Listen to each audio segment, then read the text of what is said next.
Now Lamon Brewster enters the ring to the strains of the Paul Rogers rock group Bad Company. In reality, he's very good company on a personal level, but in the ring, Lennox, he's a tough guy, and he jettisoned tough guy trainer Jesse Reed to move to the more technically oriented Buddy McGirt. What do you think of that move? I think he has to do something that's gonna be good for him. And Buddy McGirt is the kind of guy that he's not gonna change you, he's gonna help you with what you have and work upon that. So I think he made a good move right there, because right now Buddy McGirt's been training a lot of good guys and helping them out. And you gotta go with somebody that's gonna do something good for you and that motivates you and helps you be successful in the ring. I believe, Jim, that since he told us that one reason he got rid of Jesse Reed, who had a very successful 2-fight run with him, 2 KOs, was that he wants to be able to talk to his children, he said, which says to us he doesn't want to get hit as much as he did in the first fight, and he is hoping that Buddy McGirt can help him be aggressive without getting hit as much. At the end of the day, he beat Wladimir Klitschko by being able to absorb an enormous amount of punishment and keep fighting. It is the most difficult of all possible ways to win. And now this crowd of more than 20,000 will prepare to lionize Wladimir Klitschko, the Ukrainian who lives in America and is beloved in Germany because of his early professional career here. He'll be worshipped as he enters the ring, just as he was 4 years ago in Hanover when he walked into what became an execution at the hands of Corey Sanders. Lennox, you have twice faced opponents who knocked you out. What is it like for Klitschko going against an opponent who knocked him out? The main thing is to get revenge, you know, and realize that, you know, suffering 2 years of listening to people saying, oh, you got knocked out, to actually come back and have the opportunity to do it again, but this time to just tell everybody, yo, it wasn't supposed to happen like that the first time, that I'm gonna change the way it happened and show the world that, you know, I'm the true champion, I deserve to be here, and that Lamon Brewster shouldn't have beat me the first time, and he won't beat me the second time. But through all the discipline of that mindset, Lennox, does some negativity inevitably enter in? A little bit, depending on the circumstances, what made you lose. Like for me, you know, what made me lose was a lucky punch, so I knew that I can come back and that lucky punch wouldn't reach me again.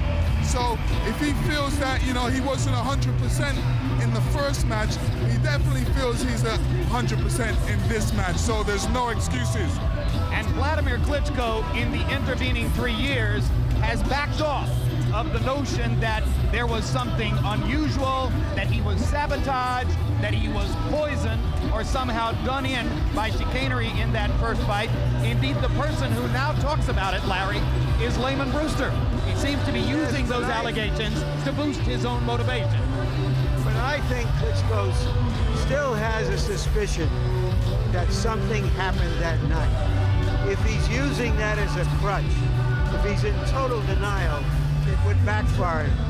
But the evidence is that with 3 years with Emanuel Stewart, that he really has tried to modify his style to be a better fighter for the big guy he is. And in developing his current style, the fighter that Klitschko studies most on tape is Lennox Lewis. Lennox, how much is he like you? Same trainer, same general height range. Is he in some ways the same fighter? I wouldn't say he's the same fighter. Obviously, he's a different fighter than me. You know, there's only one Lennox Lewis and there's only one Wladimir Klitschko. And he's looking to make footsteps in the heavyweight ranks and hopefully become undisputed heavyweight champion. So that's a great goal to try and attain, and he's on his way towards that right now.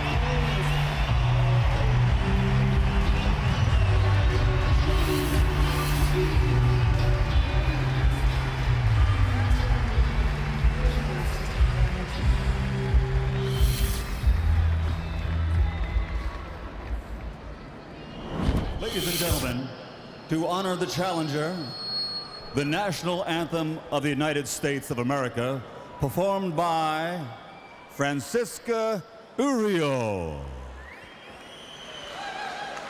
Oh, say, can you see by the dawn's early light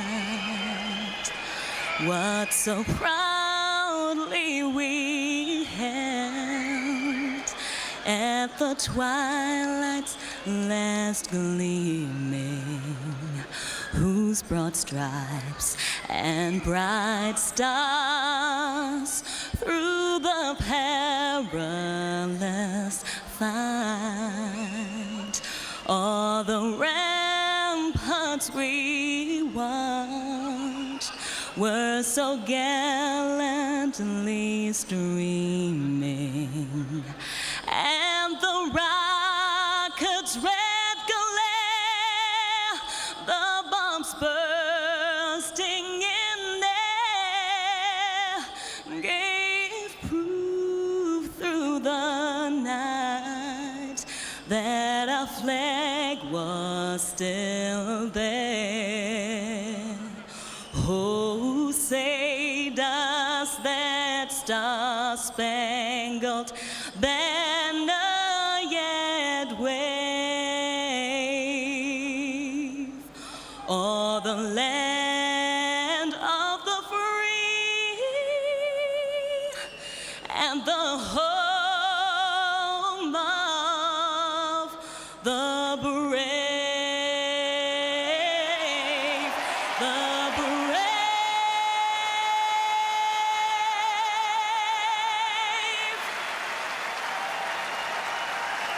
Thank you.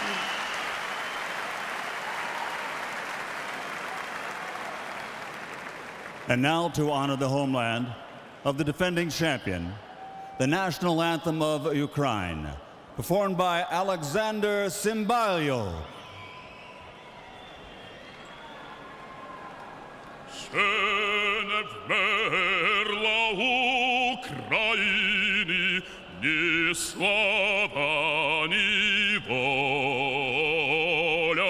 Ще нам, браття українці, усміхнеться доля. Згинуть наші вороженьки, як роса на сонці. Заспіваєм і ми, друзі, у своїй сторонці.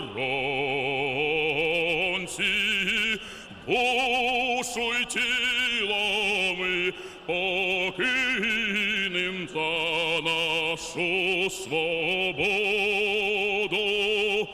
і возрадуємся, браття, що ми козацького.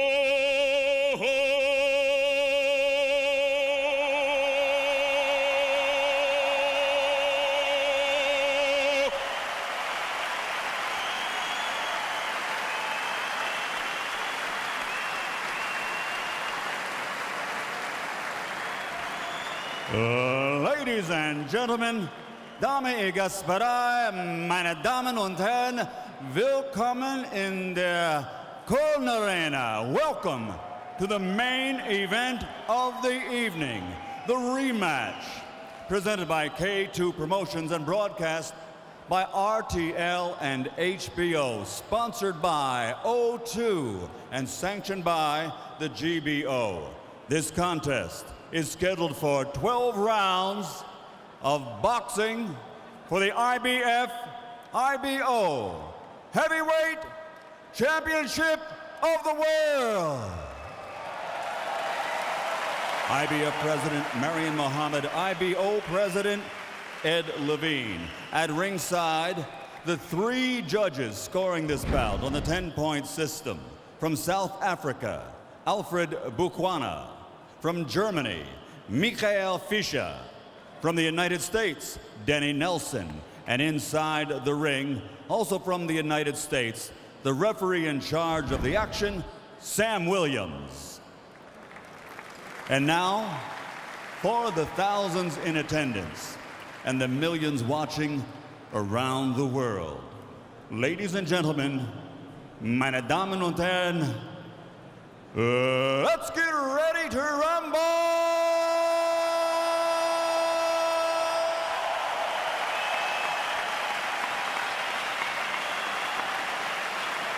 Fighting out of the red corner, wearing gold, official weight 103.5 kilograms, 228 pounds. His professional record, an outstanding one, consisting of 36 bouts, 33 victories, including 28 knockouts with 3 defeats. From Indianapolis, Indiana, USA, the challenger, former WBO heavyweight world champion, relentless Lamon Brewster.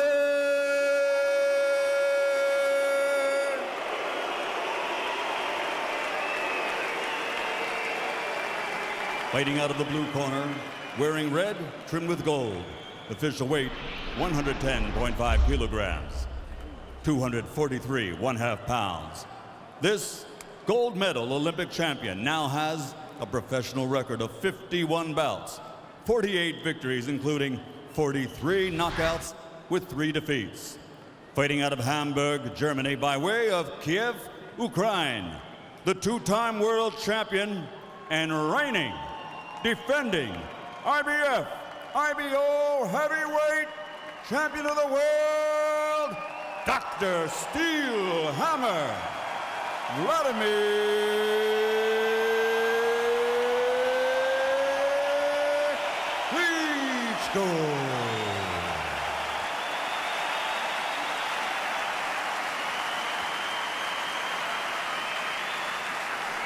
We got something on TV. Tail of the tape for Wladimir Klitschko and Lamon Brewster. Brewster now 34 years old, gives up 5 inches in height, 1 inch only though, arm length measured from the armpit to the end of the fist. Lamon Brewster at 228, only 2 pounds north of where he fought Klitschko 3 years ago, and perhaps the best shape he has been in since that time.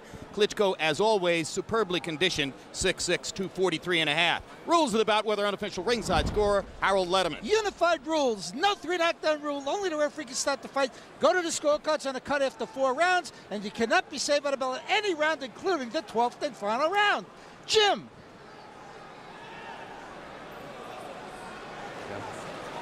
Referee Sam Williams of Detroit. All right, man, let's have a good one. We went over the rules in the locker room. I'm going to give you a few reminders. I want you to watch your headbutts, your low blows, your kidney punches. On my command to break, take a full step back, hands up. Protect yourself at all times. In case of a knockdown, I'll send you to the furthest neutral corner. Remain there until I send for you. Good luck, man. Lamon Brewster fought the first fight like a condemned man who wound up executing the executioner. At 34, can he fight that kind of willful fight again if he has to?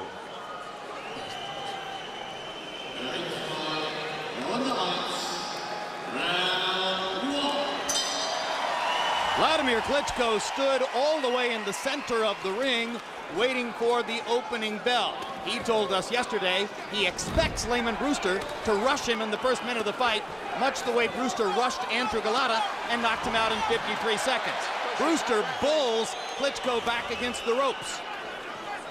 I thought it was a little bit strange, Lennox, that he came right out after Brewster trying to make a statement. No, what he did was just went to the center of the ring and say, okay, this is my spot. I'm not giving up this spot. I'm in control of this fight, so I'm in control of the center of the ring. So both men have made psychological statements, as Brewster did make something of a rush and wound up more or less attempting to tackle Klitschko, and Wladimir established a spatial imperative by standing at the center of the ring and is firing jabs, and he just threw a right hand over the top. Remember, in his last title defense, 2 rounds against Ray Austin of Cleveland, he never unleashed the right hand, knocking out Austin with a series of left hooks. Klitschko's long jab, utterly dominant in the first 3 rounds of their first fight. He looks a tiny bit more cautious tonight. But of course, the style since then, Lennox, has been partially one of conserving energy. Well, he's definitely conserving energy. He's doing the right thing, which is starting everything off with a jab. Lamon Brewster, however, he's trying to find a way in. Maybe a bit too flat-footed right now, but he's not getting hit. But later on, it may show. Hold on, let's box now. Sam Williams uses the word holding. Brewster's corner, no doubt, has said to Williams before the fight, Klitschko holds us. We don't want Wladimir to be able to hold here. If I notice anything different that Brewster's attempting, it's to jab his way to the inside. Brewster's using that side-to-head motion, which is very good defensive motion, but the only thing is he's standing still in that one spot, because Wladimir can time him like a clock, you know, when he moves to one side to the other side, time him like a clock, and then all of a sudden that right hand comes, or that left hook right hand. Klitschko turned his head to slip a Brewster right hand, now lands a 1-2 over the top. Goes back to throwing his jab and stuns Brewster momentarily with a solid right hand. Good right hand, but Wladimir elects to hold after, which he doesn't need to do at this point, and I hope he doesn't get into that holding early, because I'm sure the referee's looking out for that. Right. Stop holding it, champ. Sam Williams says stop holding, champ, calling Klitschko champ, and Klitschko goes back to pumping the left jab. Now hooking off the jab, something he does better than any other heavyweight at this moment. A very good punch to throw. What it does is it gives the opponent something else to look at than the jab. They see a left hook coming across, and, you know, it keeps them busy mentally.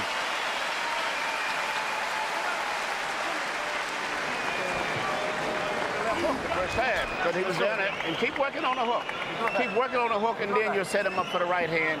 Either the little, when he starts jabbing, straight back and straight right hand, okay?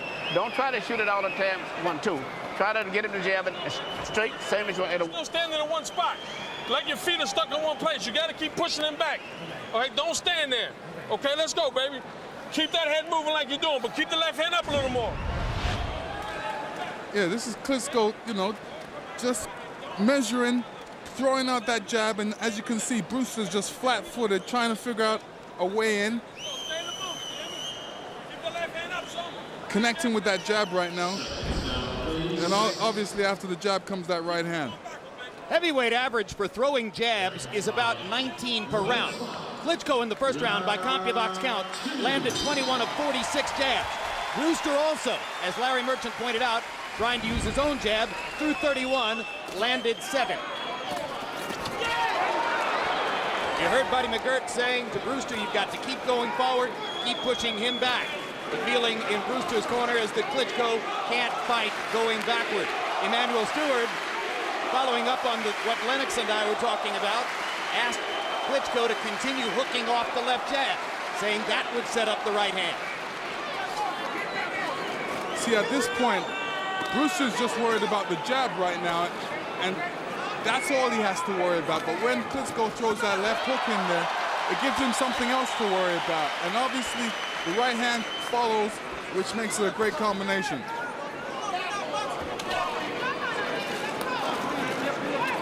Klitschko able to control Lamon Brewster at this range with his longer, more accurate left jab. And so far, it's a jabbing contest in round 2, predictably won by Klitschko. You know, Brewster at this point shouldn't allow him to do that much jab without doing some jabbing of his own, because when Wladimir starts landing with that jab, that right hand's gonna come across, and that's his honey punch. Lennox Lewis, of course, fought 6 rounds with older brother Vitaly Klitschko in Los Angeles, and fought about, 20 seconds with Wladimir in Ocean's 11.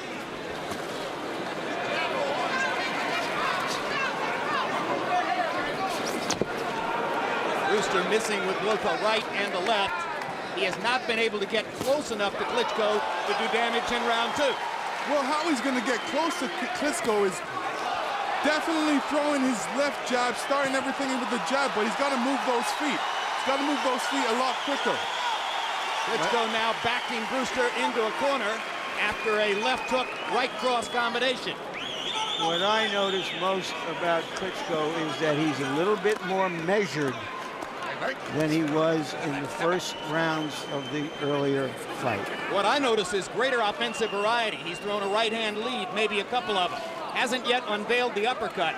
The jabbing, hooking off the jab, occasionally leading with the right hand. He's becoming a more well-rounded fighter, Lennox, offensively. Yes, he is, and he's using that distance. He's keeping enough distance between him and Brewster to keep so he can land his jab, but Brewster can't land his jab, which is great measuring on his part. It's been a masterful boxing exhibition in round two. Wladimir Klitschko thoroughly controlling the space between himself and an offensively impotent Lamon Brewster. Stop.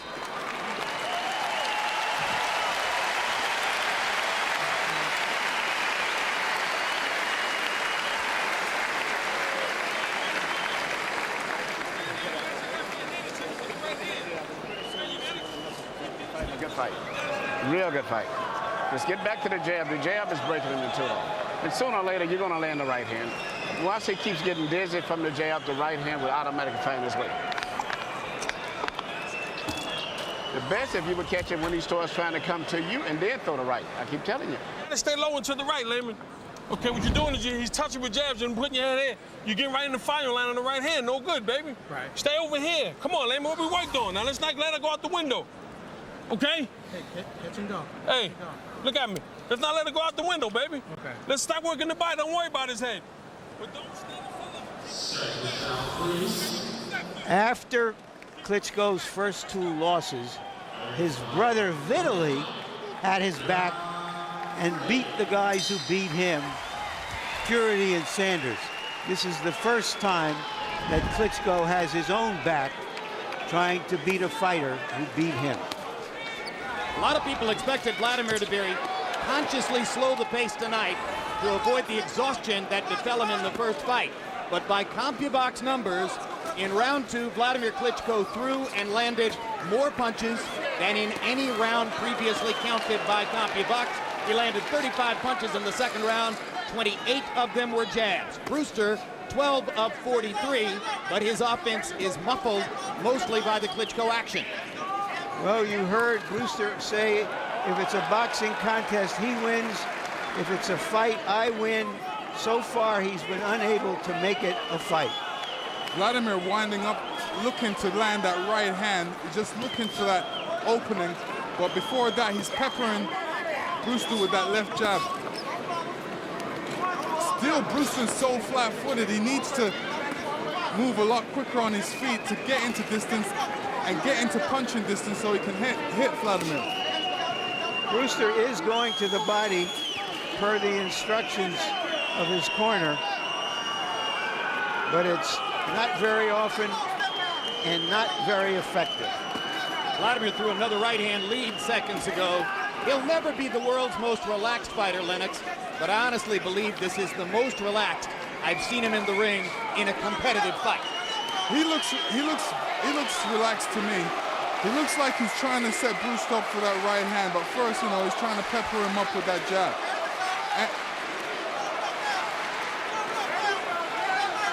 The determination of Lamon Brewster, always evident, always apparent. There's another right-hand lead by Wladimir Klitschko.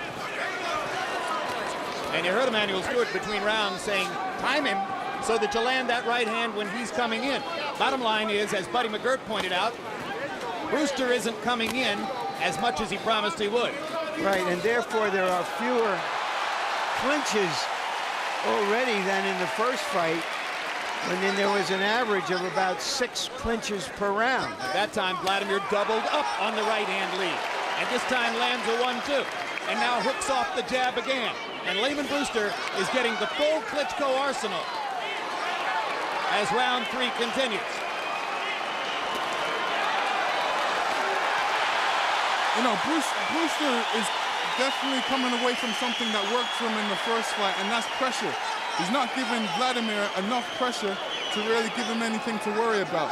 Brewster has landed 1 left hook in this round, otherwise nothing meaningful. Klitschko has continued to pepper him with jabs. And now Wladimir backs straight away from a leaping left hook.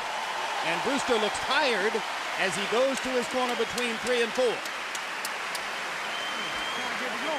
Okay, listen to me. You can't stand in front of this guy and get hit with them shots. Saturday, July 14, a welterweight tripleheader. Champion Antonio Margarito faces Paul Williams in Los Angeles. While in Atlantic City, Artur Gatti takes on Alfonso Gomez of Contender fame, and Kermit Cintron defends his belt against Walter Matisse. Immediately following, live coverage of boxing. Stay tuned for the premiere of Countdown to Hopkins Right. Our behind-the-scenes look at both fighters as they prepare for their July 21 battle live on pay-per-view. When you're going after him, and just when he starts going forward, he's all out of position. Just let your straight right hand go, you'll catch him. You're fighting a good fight, though. Your left jab is working. Now, this is Klitschko setting Brewster up for that right hand, and, you know, what came before that was a whole heap of jabs. Okay, I'm not gonna let you get hit too much more, you understand me? Okay, let's go now. CompuBox numbers in round 3. Wladimir Klitschko, 32 out of 72 total punches. 24 of those connects were jabs. Brewster landing only 3 of 9 power shots, having trouble getting past the long jab. Harold Letterman, how do you score it through 3? Okay, Jim, 30-27, 3 rounds to nothing, Wladimir Klitschko. Jim, I mean, this is clean punching. I mean, you got to give him credit for the 3 rounds for clean, effective punching. But, Jim, Lennox Lewis, the former heavyweight champion, talks about keeping that perfect distance. He's absolutely correct. That's what the judges call ring generalship. You keep the guy exactly where you want to keep him in the ring. And one last thing, what does Buddy McGirt yelling catch and go? Does anybody know what that means? Sounds like a football term. Catch and go might mean if you get hit, that's the time you're supposed to go. No, he actually means catch the punches with your gloves, slide off of it, and try and catch your opponent back before he gets out of range. Wladimir Klitschko, by his own account, was too cautious with the right hand in his 7th round knockout of Calvin Brock last November in New York. He did not even throw a right hand in his title defense earlier this year against Ray Austin here in Germany. Tonight, he's throwing right hand leads in abundance. And this makes him a more dangerous fighter than ever before. Because at the moment, with Lennox Lewis retired, Wladimir probably has the best right hand in the division. Well, we're gonna probably see it right now because he's winding up to throw it. He's in punching distance of Lamon Brewster, and you know Lamon definitely should keep that left hand up because he needs that left hand to protect against Klitschko's right hand. Thinks that he can win this fight with 1 punch or at least change it, and that's what he's looking for. Or he's conceding because he is not putting the pressure on Klitschko that he did in the first fight. He also looks a bit winded. Looks more than a bit winded. And fascinatingly, given Brewster's background as a tough guy and a resilient fighter who can weather the storm, Buddy McGirt said to him after 3 rounds, "I'm not going to let you just stand there and take punishment. You've got to start doing something." Which he's supposed to, and what he's supposed to be doing is giving Klitschko a lot more pressure, pushing him up against the ropes. Now he lands a left hook. Not waiting for Klitschko to start everything. He needs to start something. This is what he wants. He has to go for it. But he's being beaten to the punch over and over and over by a longer, taller, sharper puncher. But let's remember, Klitschko won 14 of the first 15 minutes of the last fight and lost the fight. Well, he's just won 12 of the first 12 here, repeating defeat.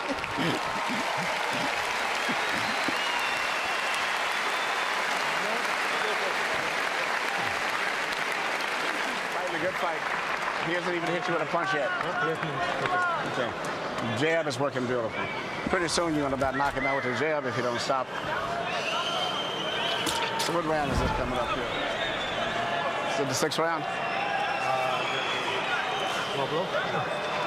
Well, I said he wouldn't go over 7 originally at the prediction. It looked like he's going to. This is about 6. A jab. He's about finished with just a jab alone. Pretty soon. You got to push it. Right now, he's just trying to set you up for the right hand coming in. You see it too. That's why I'm glad you ain't trying to. You're too busy looking for the one punch. Don't worry about the one punch, okay? Pressure. Keep that pressure on him. Don't go backwards, Lamon. You gotta stay low. Don't slip this way. You gotta stay here. You catch him, you slip the next one. You heard Bertie McGirt confirm what we thought earlier. You're looking for one punch, he's telling Brewster. Keep working the jab. Keep pumping it, driving it, driving it. CompuBox numbers through the first 4 rounds. Wladimir Klitschko, 100 jabs landed in 4 rounds out of 226 thrown. That means he's throwing 56 jabs per round, an extraordinary output. Brewster landing 21 of 44 power shots. Not enough to create the pressure he wanted to turn the fight in his direction. Brewster's one of these guys, when it's tough in there, he's one of these guys, when it's tough, the tough get going. There's the uppercut for the first time. Wladimir Klitschko, who idolizes now the Lennox Lewis uppercut, emulating it there for the first time in the fight. And he drove Brewster into the ropes with the right hand. Now Lamon Brewster seems to feel more urgency than before about going forward and creating pressure.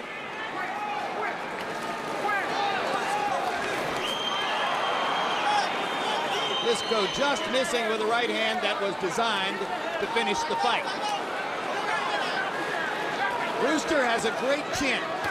He's been knocked down only once in his professional career. That was by Klitschko in the 4th round in Las Vegas.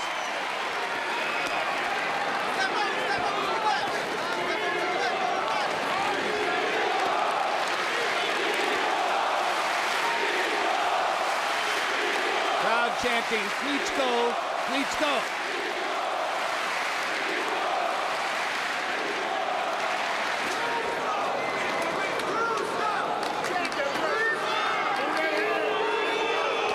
This is a measured, stalking style by Klitschko. We don't see any sign of panic, of urgency. He's just fighting his fight and daring Brewster to make him not be able to fight his fight.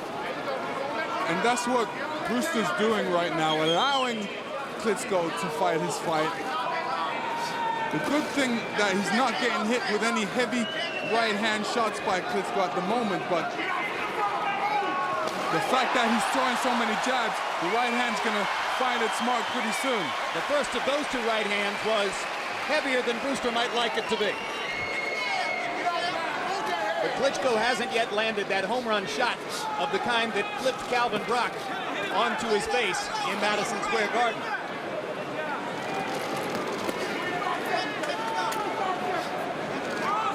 Capable of scoring a knockout with the left hook as well, although again, Brewster has a great chin and just may be able to keep taking the punishment.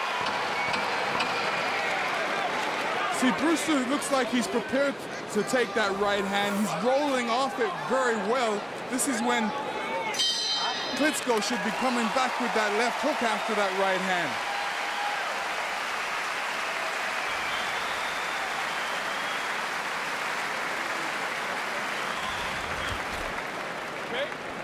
You hear me?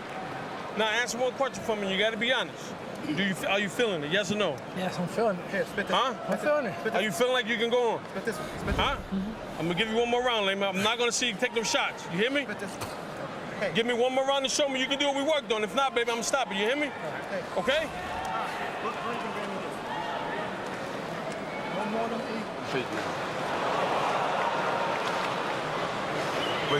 Дерни его, левой прямой. Ударь левый сгиб. И не кидайся. Попадаешь, не кидайся. Ноги под собой. Now let's start to drive with the jab now, okay? Try to start pushing a little harder with the jab. We hit him like this. Try to see if you can drive. It's a little bit more force to just drive him off balance with the jab. It's a little bit more. Change it up. Lennox, do you believe McGirt would stop the fight if we've had another round like the ones we've had? I think he's saying that to motivate him motivate Brewster, to show Brewster, listen, he's going to stop the fight. Most boxers don't like hearing that, so they change their approach about the next round, and I'm sure you're going to see Lamon Brewster changing his approach about this round. Or is he saying that as a clear indication that part of his mandate, his self-accepted mandate, is to try to protect Lamon Brewster's surgically prepared left eye and not allow that left eye to be further damaged? Well, every time you get hit, there's always that risk of getting injured, and you want to not get hit in there. And if you're getting hit, then you might get hurt. And I think... Well, I don't see any sign that Brewster has favored his eye or having any problem with it as yet. I'm not sure that we would see any sign, Larry. How would we know? I mean, he's getting hit. He gets hit anyway, regardless of whether his eye is bothering him. He's never been a difficult target for opponents. He wins with his will. Well, he did say that when he fought Liakovic, that he had a problem with his depth perception. But of course, you didn't know watching the fight that he had injured his eye in that way. Incidentally, through fewer than 5 rounds, Klitschko landed more jabs than have ever been landed against Lamon Brewster in any fight of any distance, even 12 rounds. I haven't seen a left hook from Lamon Brewster yet, and I know that's his honey punch, but he hasn't attempted or thrown a big one yet. And when his eye was damaged against Liakovic, he said that the big was that he couldn't land his left hook at all. There he tried one and just missed. Klitschko again popping Brewster repeatedly with the jab. And now there's a lot of yelling from Lamon Brewster's corner as they try to motivate their man. And Wladimir pushes him down. Brewster seemed to go down from fatigue at that point. Well, to be fair, Klitschko was leaning on his back, and it's always better to go down than to try and lift up 245 pounds. Wladimir landed a very sharp right cross and then wrapped Brewster up inside. Now he goes back to peppering Brewster with the jab. It's been a very easy first 6 rounds so far for Wladimir Klitschko.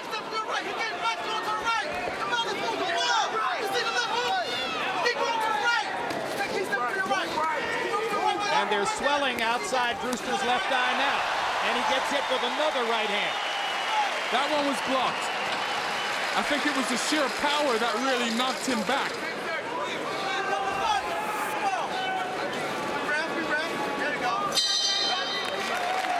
We can't tell yet whether Wladimir has added any steel to the alleged glass in his jaw, but we certainly can tell that he is a better defensive fighter. Okay? I'm gonna pull the plug, Lamon. Come on. Okay? Talk to me, baby. Come on, buddy. I'm gonna pull the plug. I'm gonna pull the plug, baby. I know you're trying. It's not there. All right. You hear me? You hear me? Yeah. I'm not gonna let you keep hitting with them shots. All right. All right? Okay? That's it, baby. That's it. He's calling the fight. Throw in the towel right now. Referee. Buddy McGirt. Buddy McGirt stops the fight. That's it, gang. An anticlimactic knockout, if ever there was one. A merciful exit for Lamon Brewster, provided by his trainer, Buddy McGirt. Well, you know, I think Buddy made a good decision right there. Most boxers don't like to be counted out on their feet like that. But he wasn't doing anything. He wasn't getting through. He didn't even hit Klitschko as much as he was supposed to hit him. And it was a difficult decision for Buddy McGirt, but I think he made the right decision. Well, and the fighter nodded, yes, it's okay.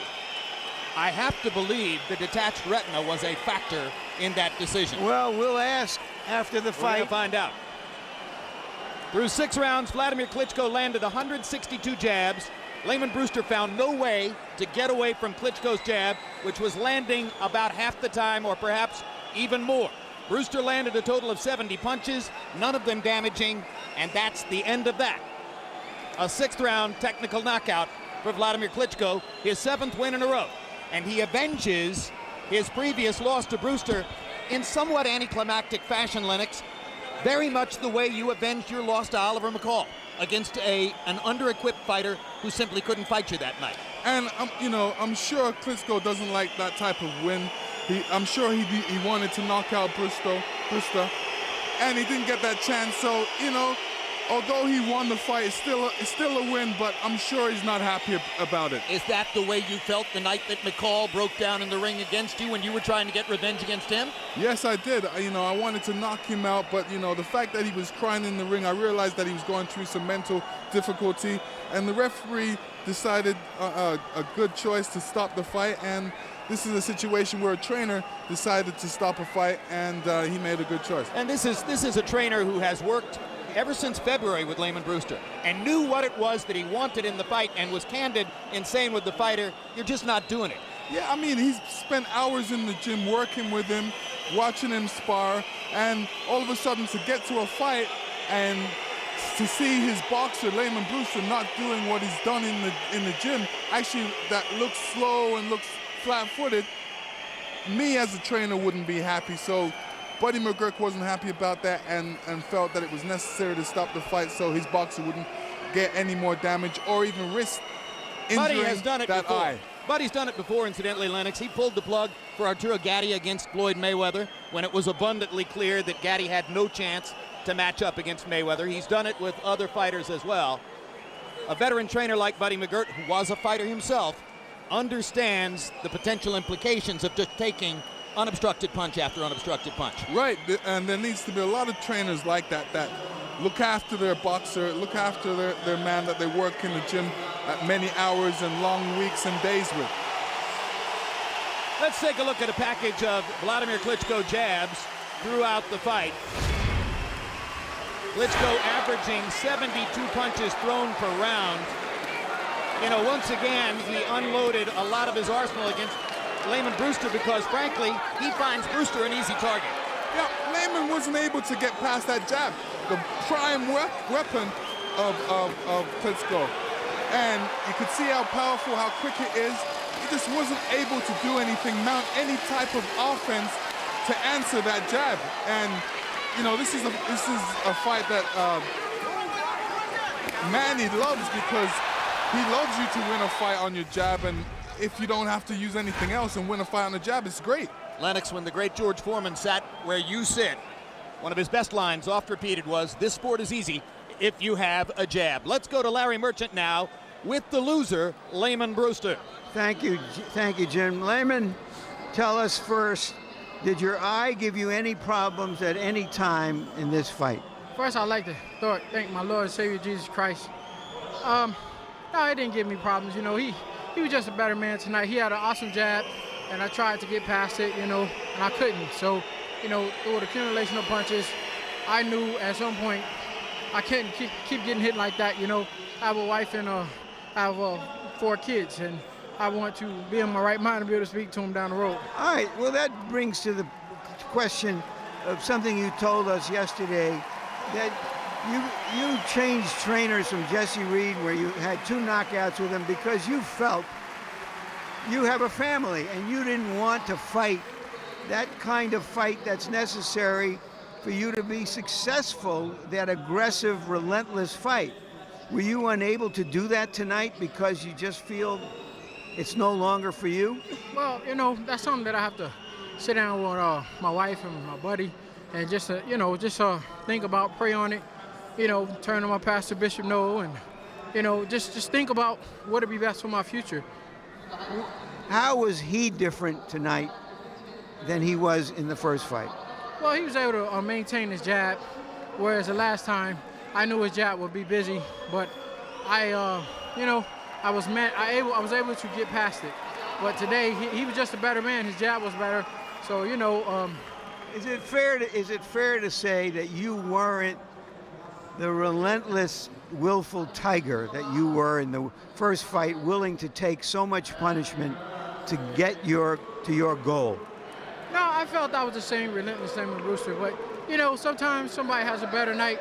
And, you know, unlike crying wolf and saying poison, you just admit when somebody's better that night. He was better tonight, and if I come back, I'll be better next night, you know? So that's just what it is, and I'll praise to God because he allowed me to make a living for my family and to maintain my health. I got people who care about me, what he was saying in the round. He said, well, you know, I might stop the fight because you keep getting hit. And I thought I was going to be able to slip it, but I wasn't able to counter it as effective as I wanted to. And it started building to frustration, which made me start getting hit more and more. So when he made the decision, I thought to myself, hey, man, don't be a fool. You know, live to fight another day, so I will. Thank you very much. Appreciate it. Buddy, it's a hard thing for a trainer to do when a man has a goal and a dream. Talk to us about making the decision you made. Well, my thing is this. He wasn't getting off, and the guy was getting stronger. My guy wasn't getting stronger. So, I mean, he was getting hit more and more each round, and he just kept building up the momentum. So why take a chance on his health and let him, you know, on him getting hurt? And I told him, I'm going to give you one more round. Would he have been better off after he had a 15-month layoff, taking a fight before this fight? You know, that's a hard question. You know, we discussed it. So, you know, I mean, you know, it is what it is. You know what I mean? I mean, he got the opportunity to fight for the championship again. He took it. And like he said, Wladimir was the better man tonight. Thank you very much, buddy. Jim? All right, thank you very much, Larry. Wladimir Klitschko, Lennox, at age 31, has his 49th victory against 3 losses. His record is about identical to what yours was at age 39. How many more years do you think Wladimir has left to put his imprint on the heavyweight division? I think he has a couple more years left. He said he wants to be undisputed heavyweight champion of the world, and you know, this is the goal he wants to attain, and until he attains that goal, there's no stopping him. Let's go back to the ring and see what Wladimir has to say to Larry. Thank you, Jim. Congratulations, Wladimir. Why were you able to make it look so convincing and so convincingly easy tonight? Because I can't lose tonight. Since 3 years, this fight was my trademark, let's say this way. I mean, three years ago fight. And my sports image was really badly scratched after this fight. I went on the bottom of the boxing. And I got the guy where people are saying I'm a dead man walking, I'm a guy without chin, without something else as well. And especially today, my coach Emmanuel Stewart has a birthday. Could you imagine how much it means to him? 20,000 people in the sold-out arena were thinking happy birthday, Emmanuel Stewart. I think this is a great gift for him. How are you a different fighter today than you were 3 years ago after having seen it in the ring against the same man? I think that, Lamon, it was tough. It was tough for you. Good fight, baby. It was your night. Thank you very much. Man. You deserve Thank you very much. I wish Hold it up. I wish all the best. Thank you, buddy. Baby. All right, Thank man. I'll take you. you Thank you. Excuse me. I lost the question. Would you like to ask again? Based on this fight versus the first fight, tell us how you think you have improved as a fighter. I believe that you can make better judgment, or audience can make better judgment than myself. But from my point of view, I can say that I feel like a fish in the water. I feel very confident. I feel that I can be very consistent in my performance, and especially I love what I do. When I go in the ring, I'm happy about that. I'm not struggling, I'm not surviving, I don't need to do it. I do it because I love it and I want it. Then that leads to this issue. Lamon Brewster and others believe that American heavyweights who have come from poverty are tougher, harder men. And it's hard for them to believe that someone like yourself, who doesn't have to fight because you're educated, because you've made a lot of money, can't be as hard and tough as them. How do you answer that?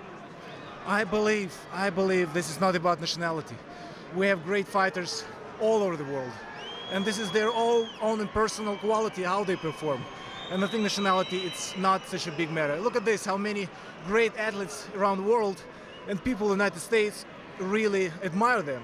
And they go to watch their fights or their games. Who would you like to fight next? Who would you like to fight me is next? That's saying that you would like to get a unification fight if you could. Is that correct? I will give everything what's possible. I will not give it up. I was trying to accomplish it in the past year, and So hopefully next fight will be something like that. Does this make you feel more like a champion, or do you still feel you have to unify titles before you can be considered by yourself to be the champion? I'm not there where I want to be. That's it. And I'm going to accomplish it. I'm 31. And I think I have a couple of more successful years in my life. But you make judgment. You're an experienced guy, and I would love to get judgment from yourself. I'll see if I can come up with something. Right. Thank you, Wladimir. Okay. Jim? All right, we continue to talk about possible title unification, and it isn't happening. Fights aren't taking place between belt holders, although Ruslan Shagayev and Timur Ibragimov have signed to fight each other in what becomes a mini unification fight. But Lennox, the best thing that happens for the division, it seems to me, is that one fighter emerges above all the belt morass. And you don't have to worry about which governing body recognizes who, because the public recognizes one guy. Is he closing in on that? He's closing in on that, and it's very important to unify all the belts, and this is what he wants to do. He's not where he's at.